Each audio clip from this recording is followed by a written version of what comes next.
Happy Thursday. Hi, I'm Angela Hughes, a luxury travel entrepreneur, and we are here to talk to you about selling luxury Greece. This is part 2 in a series that we are doing on Greece. And today I'm with Nick. Nick, what's your last name? I cannot pronounce these things. It's hard. I know it's not Papadopoulos, which is the usual. It's not Papadopoulos, the usual Greek one, right? It's Rahovitis. Rahovitis. I think there you go. And I'm not even going to try with Diane. Yeah, Diane. Don't. It's Diane is fine. Diane. Yeah. So we've got Nick with Joysters.co and Diane with Travel Beyond Wellness. And you all know Diane really well. We've had her on before. She's our Greek specialist. And so today we are talking lots of northern Greece. And I feel like northern Greece is this area that people just don't know very well. You know, they come to Athens, at least Americans. I think they come to Athens for a couple of days and then they pop over to the islands and they never see anything outside of like the Acropolis and the museum there. I, on the other hand, have had the fortune of seeing more of northern Greece, so I'm really excited about that. So let's first talk to Diane for a minute. Okay, let's just set the record straight. People want to know, is it Danae or Diane? It's both. Okay, the story behind this. Yeah, I'm Greek. I was baptized Danae, but I was living in Montreal half of my life. So in Montreal, it was hard. My mom's like, okay, forget about it. You're Diane. Okay. So everyone knows me as Diane and Danae. Both are acceptable.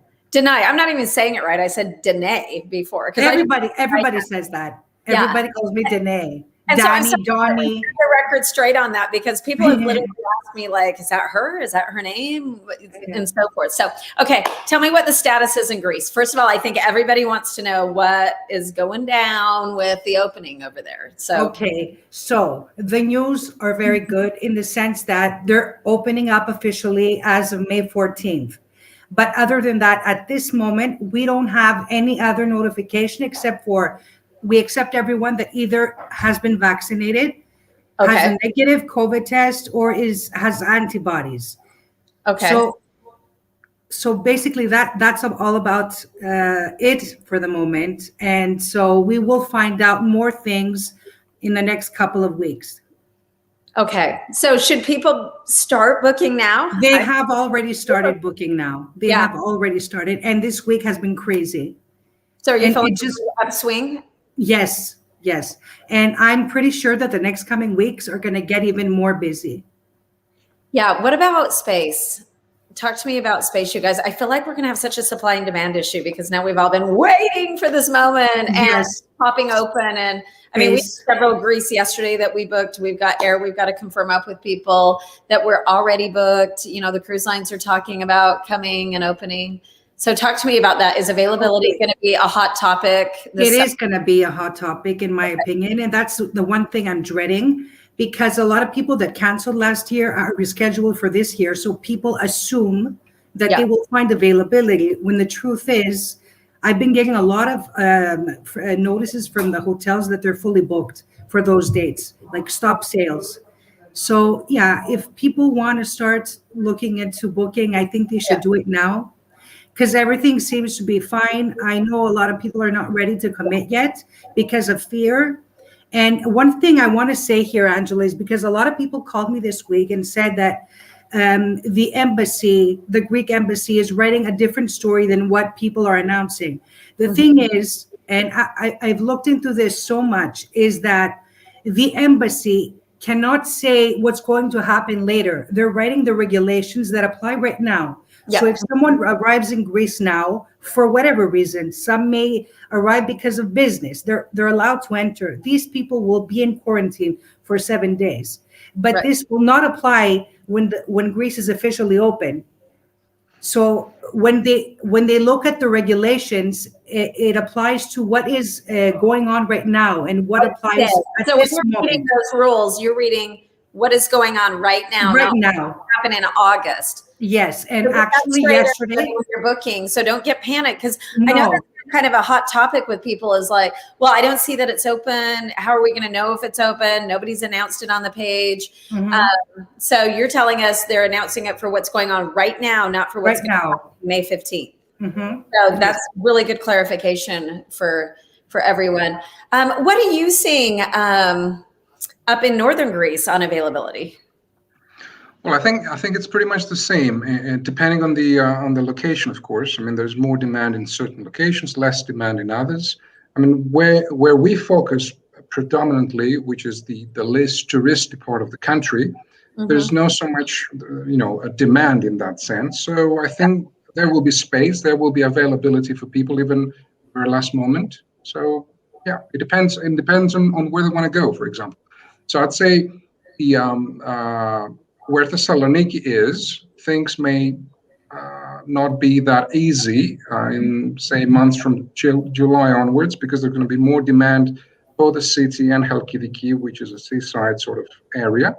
But for the mountains, where we mostly focus on, I think there will always be availability to a certain extent. There's no massive tourism in our part of the world, so that's the plus in this situation. So the islands are where we have to be careful with in terms of availability. Yes, absolutely. So just to review again, it's going to be a vaccinated person, a person with antibodies. I don't even know how you would show that here in the U.S. And then also you said a negative COVID test, a negative PCR test. So, man, you guys, this is big news, because guess what? It's probably going to be the hottest destination open starting May 15th. So, May 14th. I was today. Makes a world of difference, right? What a difference a day can make. Okay, so how are you guys surviving over there? Let's just be personal right now. I mean, you guys have been locked down for like a year. Before we get into our, our educational piece of the program, but how have you guys been holding up? In what sense? Business-wise, personal-wise? Because start with business before we go to your marriages. No. Okay. So besides the depression of the first month, I've been doing pretty well, if you're asking me. And I really focused on my business and my personal well-being, because, I have a family here. Everyone was working remote, and we still are. Yeah. And so my son is homeschooling still. So we're all in the same house. And we're used to it now. Business-wise, I must say that it was the most productive year of my life. I kind of like to see the positive things when chaos hits. And the truth is, I've been very productive. I've changed my strategies. I've changed my website, my logo, my branding, everything. So it was a good year for me in that sense, because I have a clear image as to what I want to do. And I believe that everything, even if you go on my website, it's clear as to what I do. So that's the message I want to. We've been working on that all year, kind of together, bouncing ideas off of one another through the Luxury Travel University. Just give the viewers really quick, just a quick, one or two sentences about what you're trying to sell. I mean, what's your product? What's your brand? What type of advisors and clients are you looking for? Okay, I do specialize in Greece. My whole motto is luxury travel, but in luxury, in my the way I see luxury is not only the 50,000 villa or which I can find for you, no problem, but it's also to show people another side of Greece that they probably are not aware of, and this is why I team up with luxury travel advisors, and I am more than happy to teach them how to sell Greece better.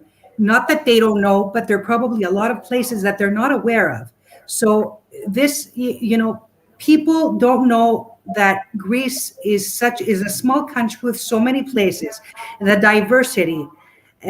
All the islands are different. So they have a lot of choices, but instead they keep on thinking about the same islands. So I think that agents or, people that want to visit Greece should know that Greece has a lot of different places, and they should be aware of. And one of these places, obviously, is Northern Greece. And not a lot of people know anything about Northern Greece. And so the whole point is we shouldn't assume as to what a client wants. When a client calls you and tells you, okay, I want to go to Greece, we need to be a bit more specific, not assuming that he's looking for the beach, etc. So we should be asking like 3 questions: why Greece, when, and who Who is your client? Who are you speaking to? Yeah. These things will determine what he's looking at from his trip to Greece, right? Or from what he wants to experience on his vacation. And so then you start, breaking down the places where he may be a good fit, what he wants to do. For example, I'll give you a small example, which may seem funny to you, but it's really, it was disastrous. He wanted the beach, this client. So in his mind, he had the blue and white, the architecture of Kykladas, right? Like Mykonos, Santorini. But he said that he doesn't want a tourist place, touristy, more off the beaten path. And so they sent him to Crete. But Crete doesn't have that white and blue, right? It's more medieval style. He did not get what he expected. So he got disappointed. It's not that he didn't like it, but he got disappointed because he didn't see what he had in his mind, like the picture.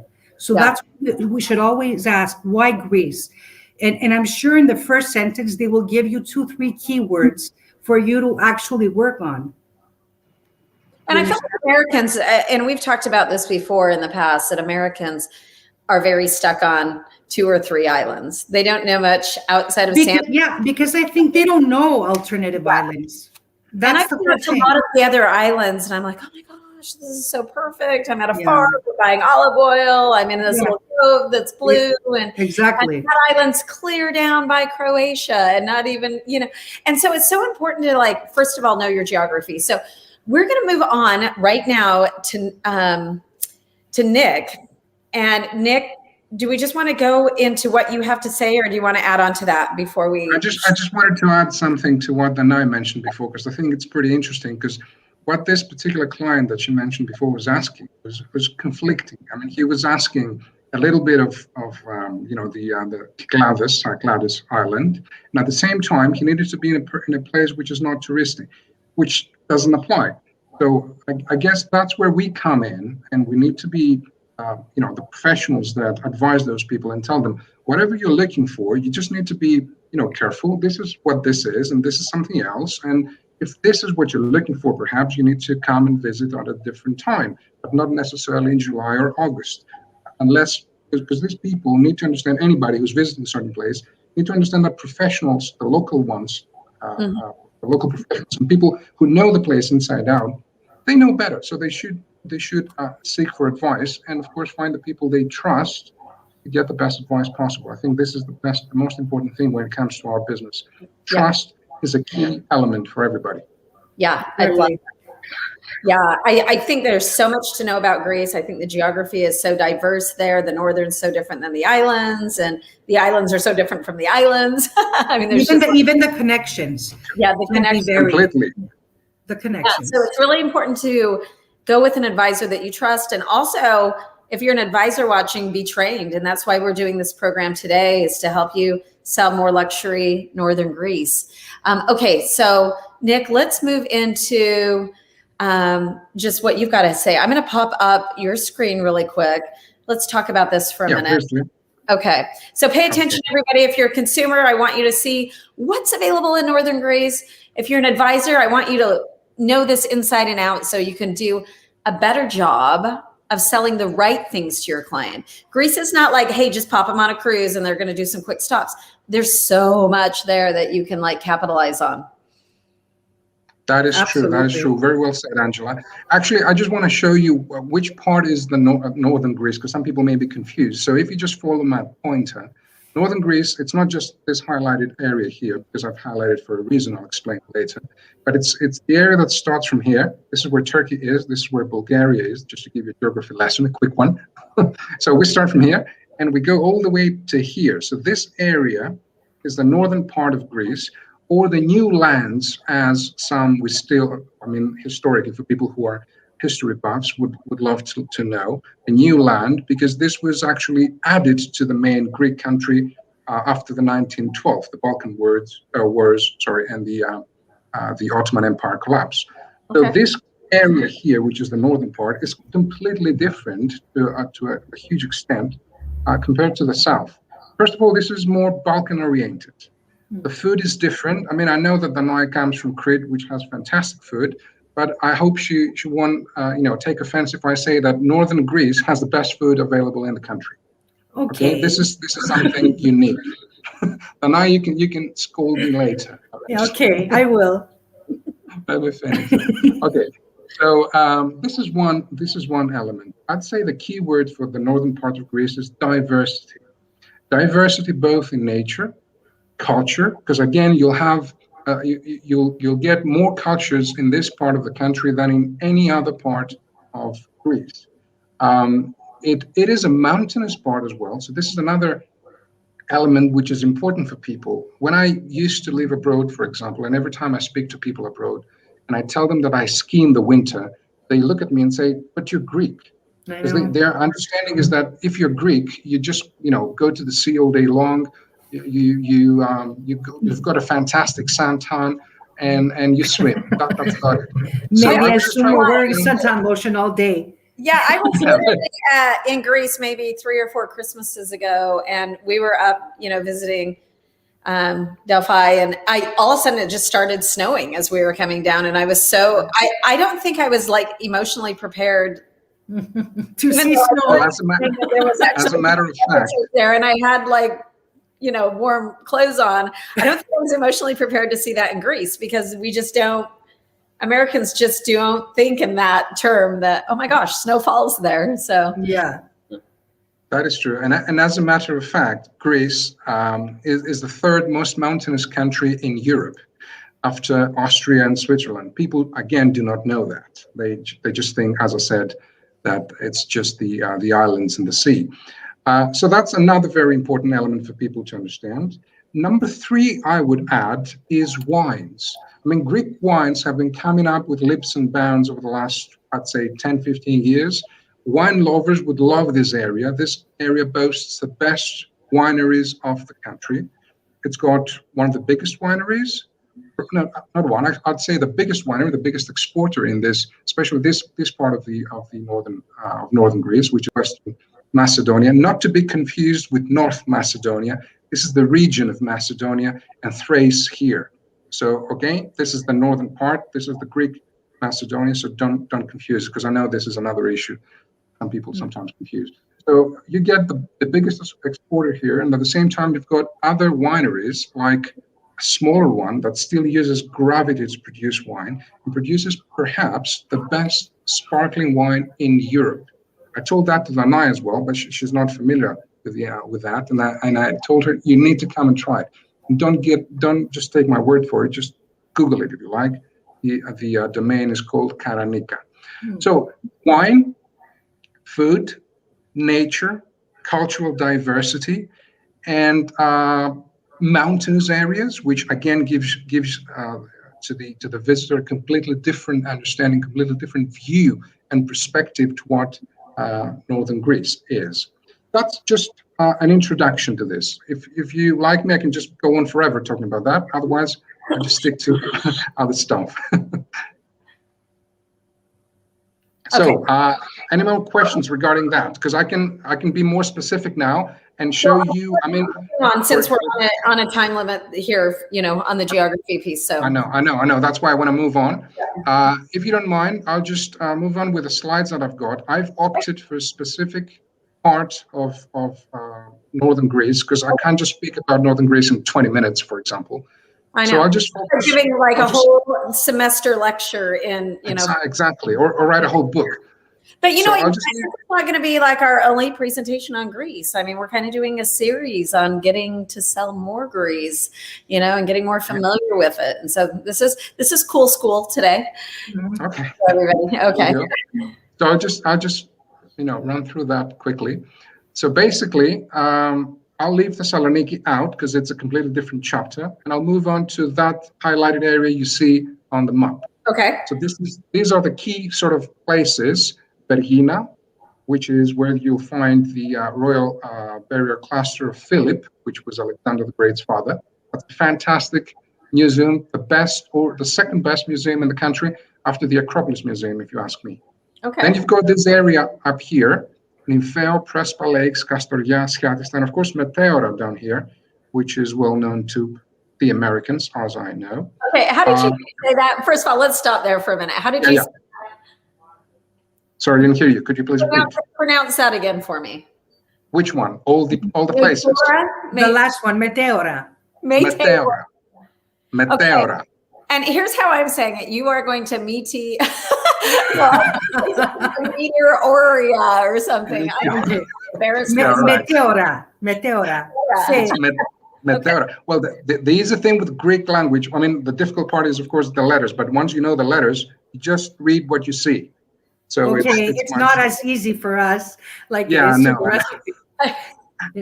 know. So I'll move on. Now, this is a photo of Nympho Village. This is not Switzerland. This is not Austria. This is Greece.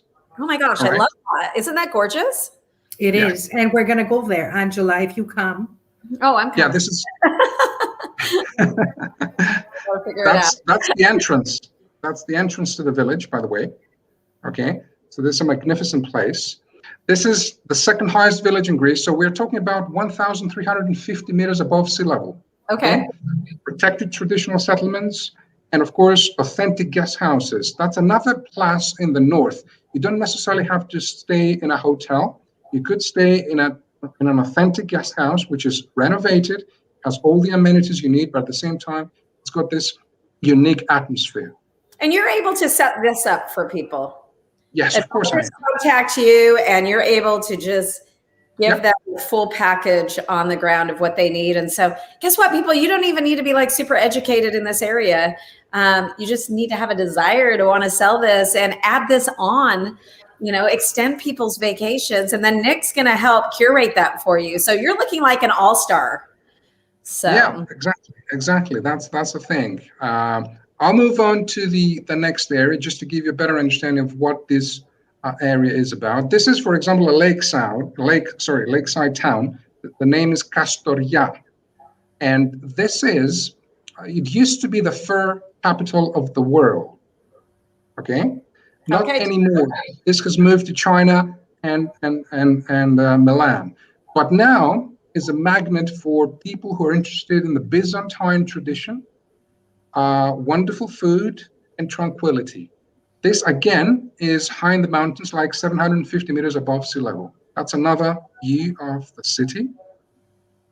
A picturesque lake town, as I mentioned. Ongoing human presence, like 5,000 years BC. Okay. Next destination in the area, the Prespa Lakes. These are the highest tectonic lakes in the Balkans. 850 meters above sea level. Now, these lakes, the history behind it is very important for me because these lakes connect 3 different countries: Albania, North Macedonia, and Greece. Okay, so by visiting this place, which is a wonderful nature reserve in a way, and it's a place for migratory birds, it's actually ideal for bird watchers, for example, and nature lovers in general. And this is a place where you'll taste fantastic food too. You'll connect to nature, and you learn wonderful stories, just like this one that I'll tell you quickly. You see that floating bridge, the pontoon that the British call it, for example. Mm-hmm. This connects St. Achilles, which is the island you see in front of you, and the mainland. This is like a kilometer long. I think it's 900 meters long to be exact. So this was built in order to give unobstructed access to school to one little kid that used to live on the island, just one student. And it was actually instructed, it was asked to be built by the President of the Republic around 2000, 2004. And that little girl, for example, just to understand how this storytelling connects with everything, is a person that has a wonderful guest house on the island and makes scrumptious pies, which is another plus in the area. Pies is a thing you need to try. Prespa Lakes, this is something you can go on a speedboat to the caves. Monks like Meteora, that I'm going to tell you later, went to this area and built their own special sort of caves, painted frescoes there, spent centuries and centuries. This is something you need to experience and see from close by. By the way, I mentioned before that this is a paradise for migratory birds. This is the world's largest colony of Dalmatian pellet. Okay, we have a question I'm going to pop up Yes, real please. quick before we go on to this next destination. And I think this is important. One of our viewers, Jason Scheffler, says, we love Greece. We haven't ventured off of the Athens, Santorini, Mykonos because his wife's in a wheelchair. Is it hard to accommodate some of these destinations if you... You mean for impaired people? Yeah. Mm-hmm. Yeah, well, to be honest, it is. I mean, if we're talking about Thessaloniki or some areas in bigger cities, it's much easier. But if we're talking about those specific areas that I just showed you, yes, they're going to miss out on the experience, unfortunately. So Northern Greece probably is not going to be for somebody that has wheelchair issues, walking issues. Well, apart from the main cities like Thessaloniki or Kavala, I mean, yeah, but not the mountains, not the little villages that I mentioned before. Okay, unfortunately. you can do some, you're not going to be able to do it all. And you're going to help our clients who might have things that they have to deal with, discover what they can do within the region that's appropriate for them, is what I'm getting from them. Precisely, that's the idea. We're going to be making it tailor-made for them, for their needs. So whatever they like. Yeah, so you can tailor make it. So if you're in a wheelchair, if you have some walking issues, we can tailor make it. That's what curating vacations is all about. That's exactly. Precisely.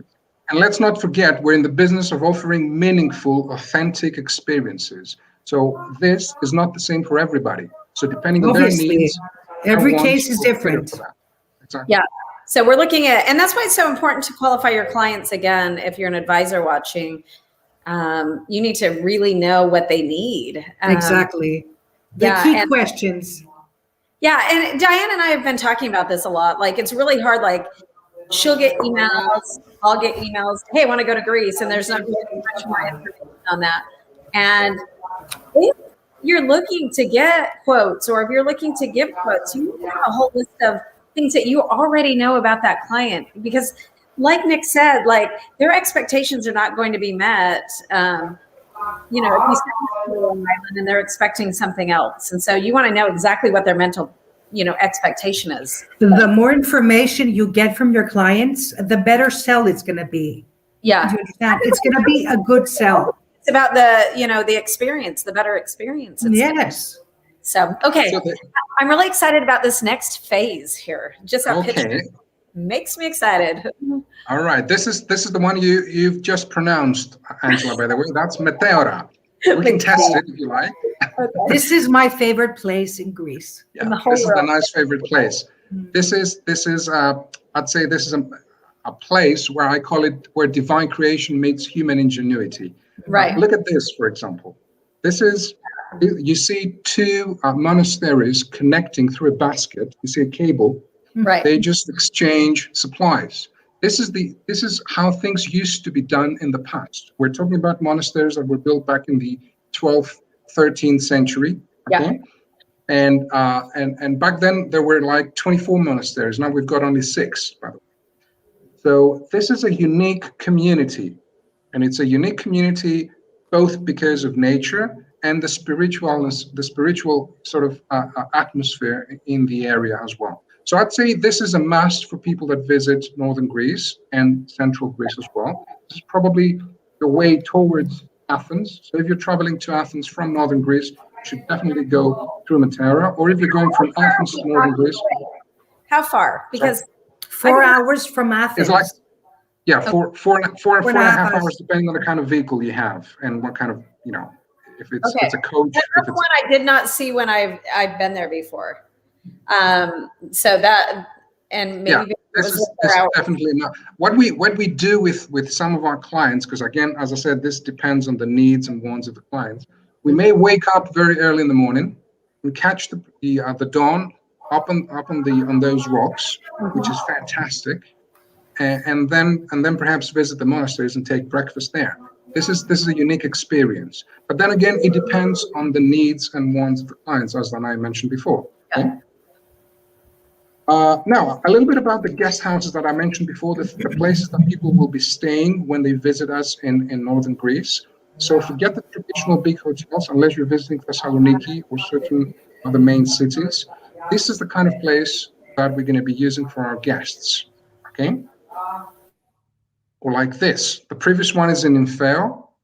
This one is in Castoria. This, by the way, belongs or used to belong to the first democratically elected mayor of the city.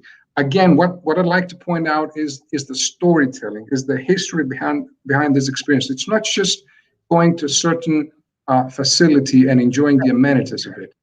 It's getting a full and complete experience and understanding what life is about or was about in this area, and at the same time meeting locals and learning traditions and the way of life in these places. So the guest house that I showed you before, by the way, is a member of the Historic Hotels of Europe. So it's not like any kind of mansion. We're talking about high quality and renovated mansions with an authentic, of course, atmosphere. Now, this is the interior. So fun and unique to be able to stay in a place like that, you know, instead of a Marriott or something, you know. Yeah, that's the thing. It is that uniqueness, that thing that you can't experience elsewhere. Another plus in what we could offer is the fact that since we're locals and we've got very good connections on the ground, we can secure access to areas and places that you wouldn't normally get as a tourist. This particular photo, for example, shows the living room of the local priest in Nympho. That person is a friend of ours, a very good friend of ours, and a very good friend of the patriarch in Constantinople, by the way. And what you see is the living room with artifacts that are 200 and 250 years old. He won't open his house to anybody. Okay, so this is another very important element of such an experience. So history, culture, architecture, I mentioned before. I'm not going to expand on that. I'll move on. Wine tasting. Okay, that's something I touched upon before also. This is a VIP wine tasting session, for example, we had in that big winery that I mentioned before. This is something that people need to see and taste and understand. Because I don't think many foreigners fully understand that Greece is a huge player, or at least is becoming a huge player when it comes to quality wine.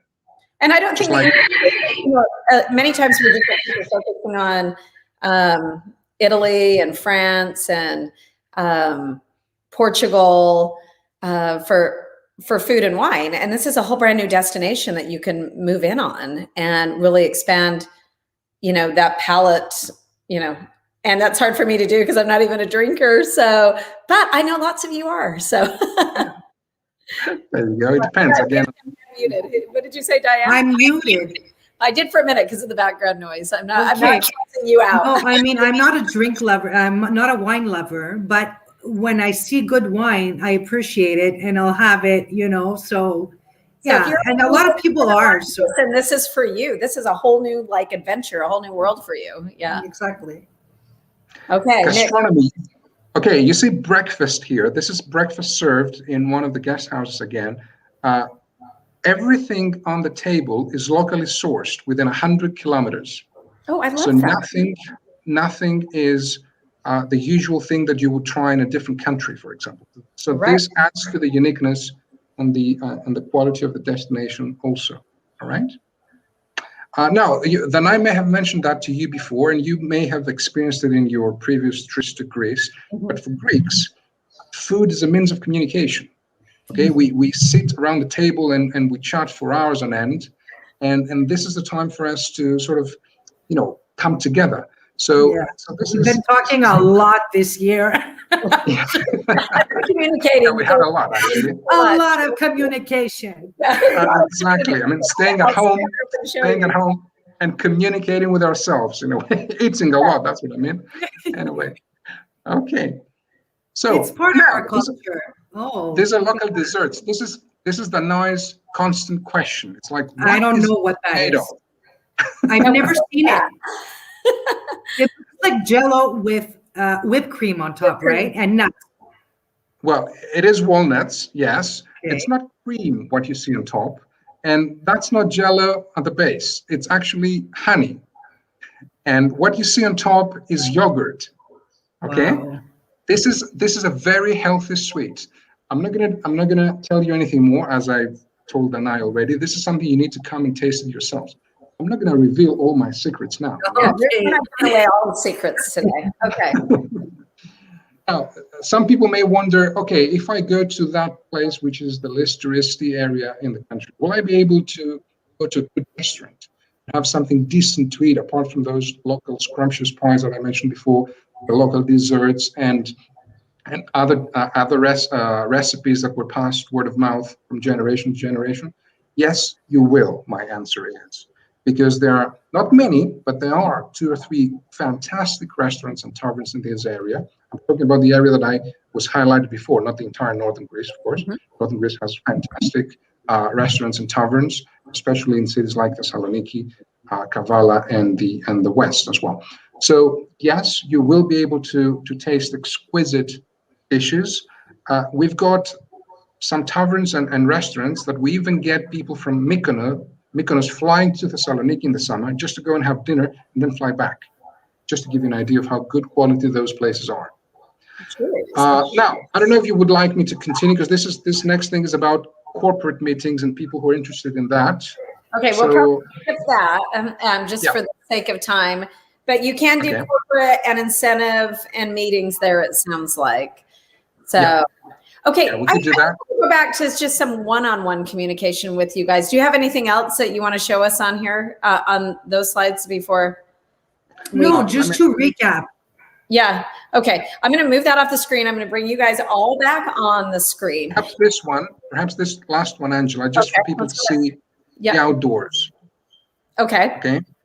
Just for people to see the beauty of nature. The nature. Okay. You see a photo on your left, which is spring, and the photo on your right is in autumn. Okay. Just you see the contrast. This area boasts some of the most wonderful natural reserves, and at the same time most diverse mountain ranges. This is the Pindus mountain range, which is a wonderful place for anybody who's interested in trekking, who's interested in any kind of adventure or activity in nature. Just please bear that in mind.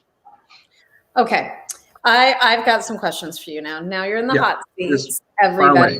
The luxury entrepreneur question and answer session. Okay, what is somebody looking at if they want to do 7 days? Give us some price points. Let's say shoulder season, May or September. Because when is the best season for Northern? I mean, I'm a little confused because I've been in the winter and I thought it was amazing. So let's just talk best seasons really quick for people. Okay, any season could be amazing. Again, it depends on the client and what they are after. But I'd recommend spring and autumn. Okay. Because of the colors. Okay, solely because of the colors. In the summer, again, it might be a wonderful destination for people who can't stand lots of heat. Because on the islands and in Athens or other places in the south, you get 35, sometimes 40 degrees. I mean, in the islands, it's better because you've got the breeze. But up north, especially in the mountains, you'll have 25, 27, comfortable 28 degrees. So it's much better for people who do not and cannot stand heat. But I definitely recommend the period from, say, April now till early November. That's ideal, anytime. In winter, it's wonderful for people who want to experience harsh winters in Greece and live to tell about it. No, it's not going to be that bad. But anyway, it's harsh because it's something that they wouldn't necessarily expect. Okay. We pack lots of snow in the winter as well, but we don't have world, I'd say, known and high quality ski resorts. I want to be very straightforward with that. Okay.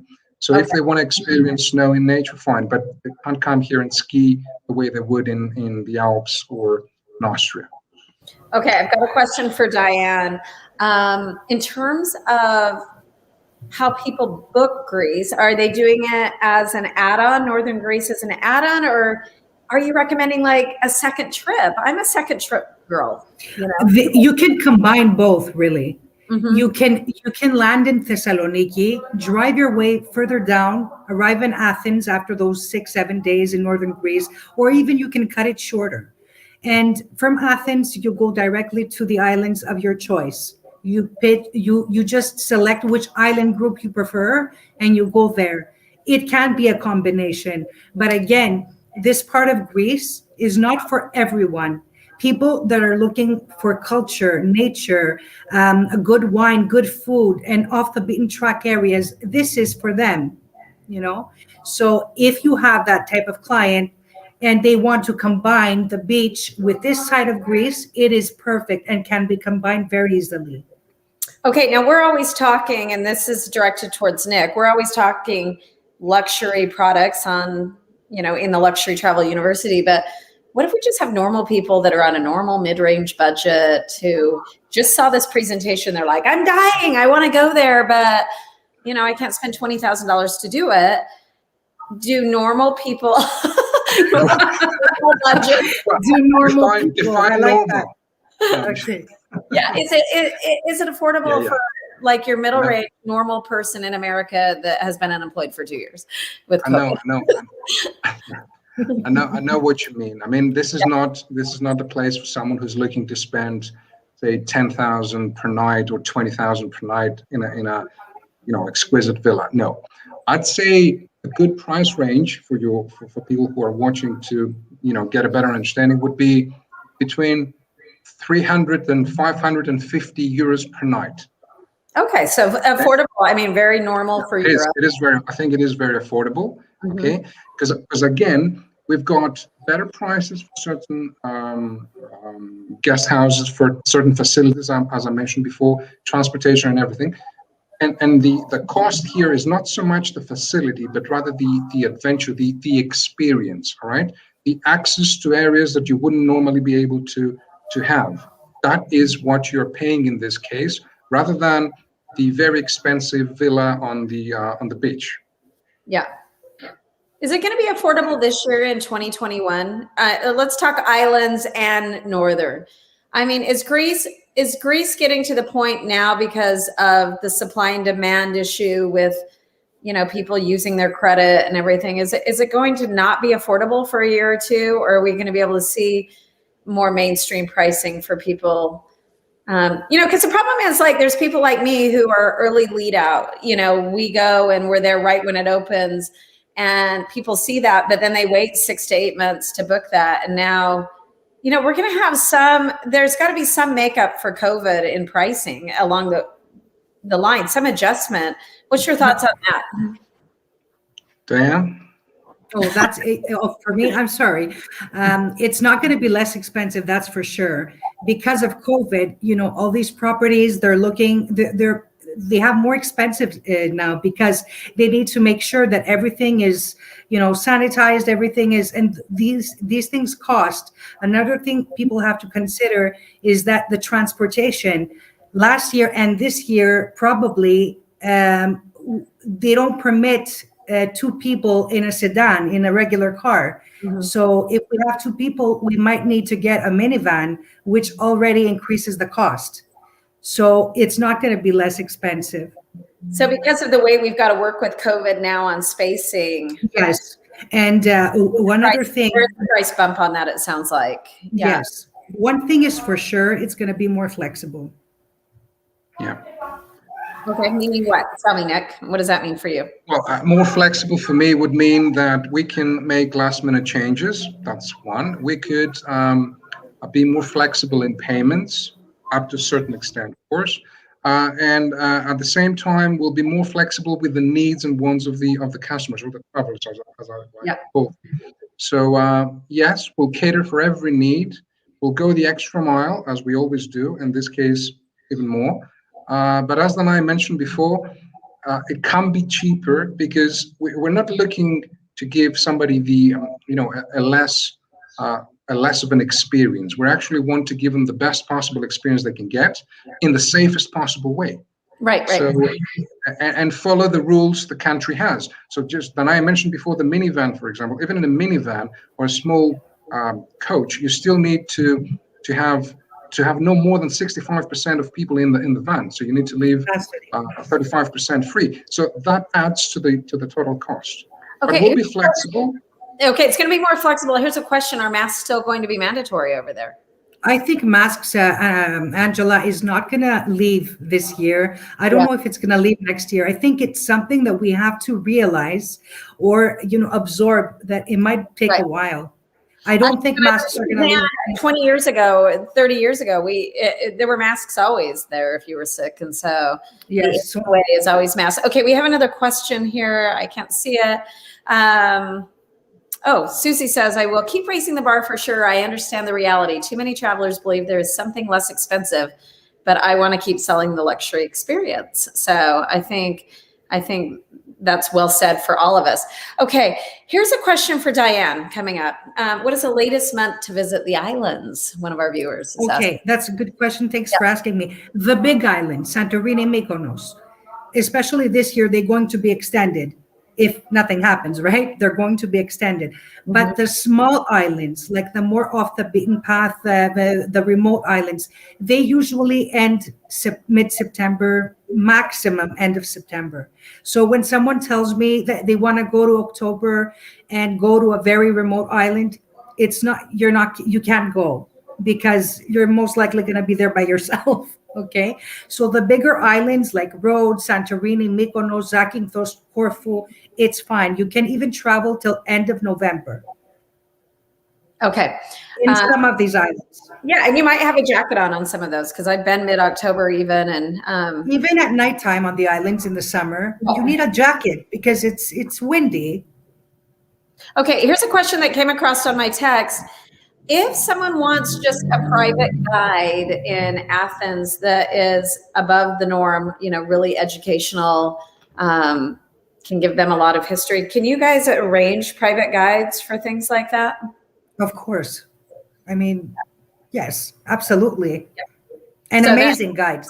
Consumer, and not an advisor that was asking. So yes, if you're watching as a consumer, we can curate a bunch of crazy experiences from cooking to homestays to family stays to farm animal petting, to catamaran. That's true. They have a lot of experiences, private guides, and totally informative, absolutely amazing experiences.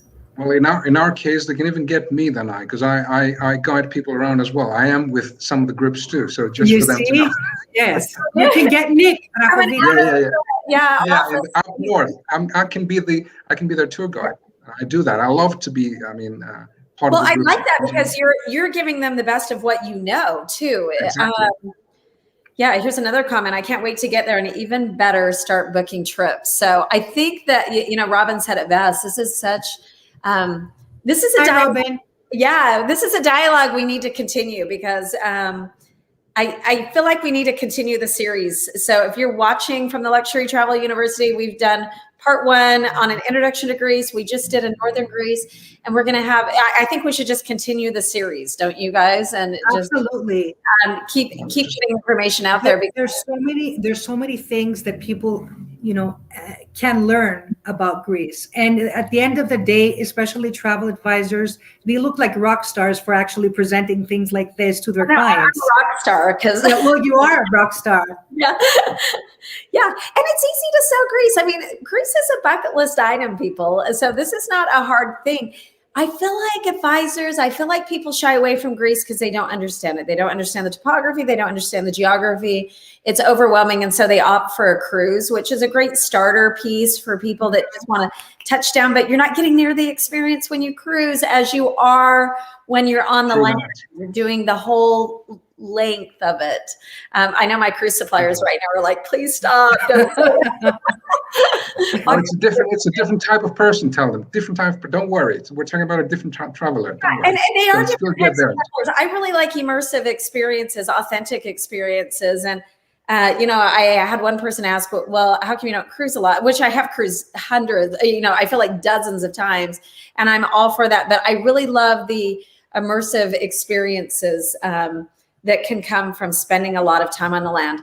Unfortunately, we're out of time. I'm going to give you both a minute to just wrap up individually. And yes, for the people that just asked, we will be providing the links for these tour operators and suppliers.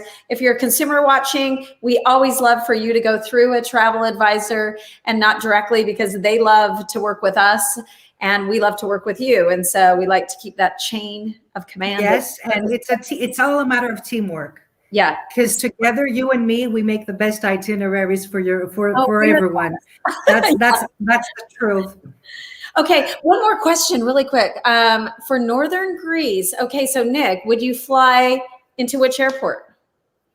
I'd say Thessaloniki is the best airport to fly to, if you have a direct flight to Thessaloniki. Otherwise, go to Athens, and then either we arrange a trip that starts from Athens, or we fly them from Athens to Thessaloniki, and then we start the trip from there. Okay. That's but Thessaloniki is the best place. And another way, Angela, because a lot of people might want to combine it with the islands.